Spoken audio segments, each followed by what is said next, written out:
Oh, y'all look good. I want you to look at something right now. Think of some major goal you want, or maybe it's one you're already working on, and you have experienced a lot of setbacks, a lot of defeats. You've experienced a lot of disappointment.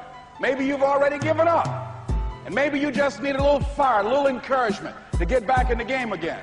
Here's what I want you to look at. There are winners, there are losers, and there are people who have not discovered how to win. And all they need is some coaching.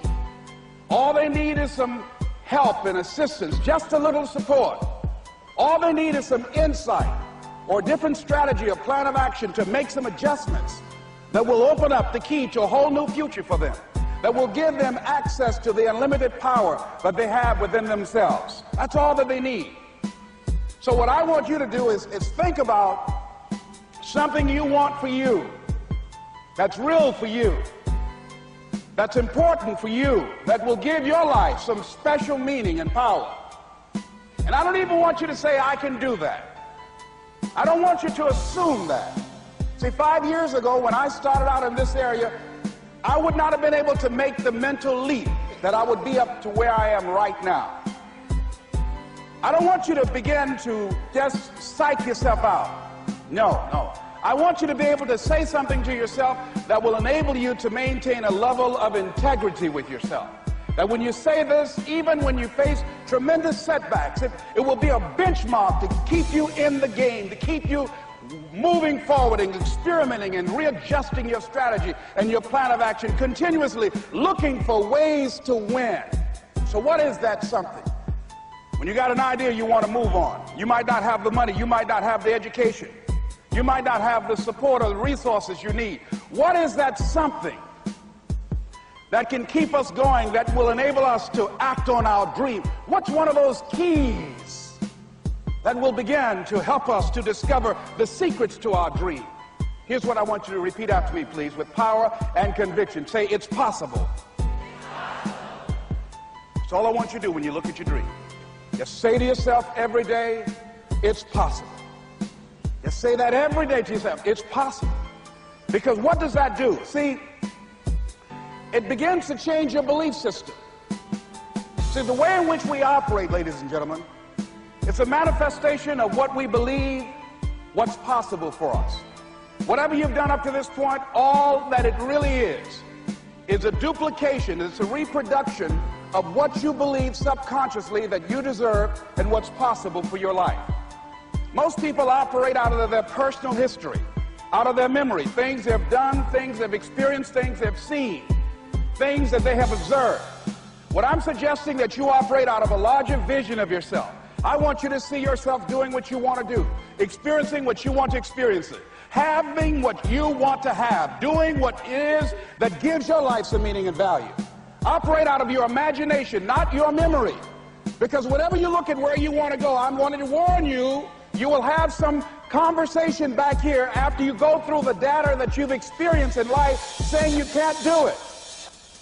And so what you want to begin to do is ignore that inner conversation. Well, most people, ladies and gentlemen, when something happens to them, what they do is they begin to believe that that's the way it is. That's the way it's always been. And they can't see the possibility of it being any different. Example, before April 1954, the common belief, the universal belief, because it had been tried again and again and again, and people had failed, the belief was that man was not physically capable of breaking the 4-minute barrier, that he could not run a mile in less than 4 minutes. That was the belief on the planet. It had never been done. But here's what happened, ladies and gentlemen. Roger Bannister came along, and he broke the 4-minute barrier. Now here's what's significant about that. Since that time, up to this day, over 20,000 people have done it, including high school kids. What changed? 20,000 people, what changed? Here's what happened when they got on the track. They knew it had been done. And because they knew it had been done, there was a new belief about this barrier, about this goal that was unreachable. And those 20,000 people got in a race believing, knowing in their heart that someone had done it, that it's possible, that they could do it. And I'm saying that if you know anybody that had some goal, some dream, something they wanted to do, and they did it, then I'm saying that you know in your heart that if someone has done it, then you can do it. It's possible. And that if someone can make their dream become a reality, that it's possible that you can make your dream become reality. And so as you begin to look at where you want to go, beginning to embrace that, it's possible.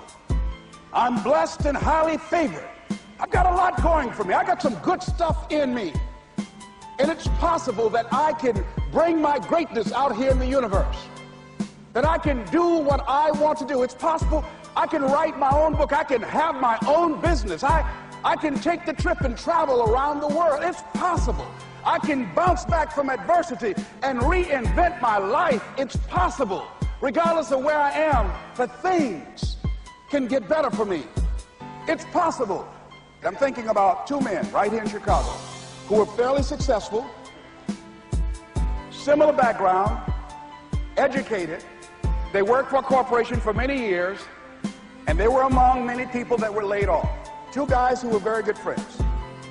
One went out looking for a job for several weeks along with the other one, and they faced disappointment and rejection again and again and again. They couldn't find any work, which is the story of many people across this country.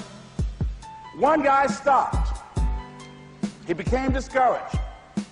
He stopped going. He stayed home looking at television, became very argumentative and toxic with his wife, drinking beer, getting on the phone, talking to his other negative, unemployed friends. And he just gave up. The other guy kept looking for a job everywhere he could go. Every time he could get an opportunity, kept asking people, networking, checking the newspapers every day. Kept going everywhere he could, trying to find a job. You have too much education. You're overqualified. You won't be here long enough. He kept going. He kept going.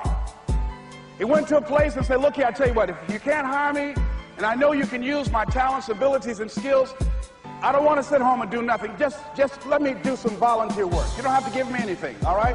I just want to work. I want to be busy. Guy said, okay, it's on you now, but don't expect me to give you anything. It's okay. This guy came in and worked. He was the first one there. The last one to leave was the best employee there. About 4 weeks later, one of the top managers quit. They were looking for a replacement. Guess who they selected? This other guy. This guy who was volunteering his time. He got the job. What was the difference between the two men? Eyesight and mindsight. Eyesight is judging on what you see, judging according to appearances. But mindsight is how you interpret what you see. One guy said, it's not possible, it's over, I'm finished. I can't do it. I can't make it. He surrendered. I've faced rejection again and again. I'm not going anymore. There are no jobs out there.